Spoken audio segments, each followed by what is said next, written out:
the completion of a custom round stone fire pit. The blocks went from this to these.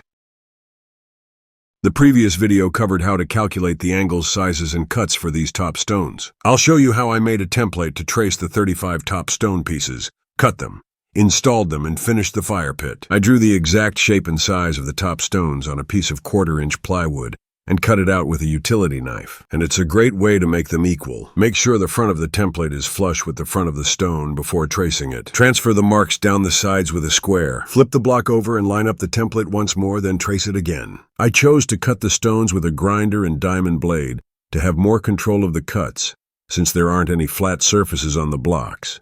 It's very important to know which way to position the blade and hold the grinder before cutting, to avoid kickbacks that can be very dangerous. I strongly advise wearing safety glasses, gloves, a face shield, hearing protection, and a dust mask while cutting. Once the block is cut to shape, place the template on the bottom side of the block and mark the center line on both sides. The tops of the colored wall blocks where the top stones will be adhered to are very wavy and need to be flattened. And this is the center line of the wall blocks that was made to align the center marks on the top blocks in order to install them in a perfect circle. I ended up shaving down all the high spots with a grinder, then installed them using plenty of landscape block adhesive to adhere them.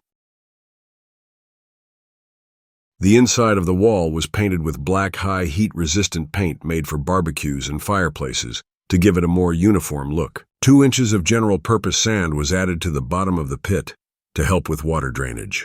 Then about 2 to 3 inches of lava rocks were put on top of the sand to also help with drainage. And here's what all that hard work was for, a beautiful outcome. Thank you for watching. Please subscribe, hit the like button, share, and comment.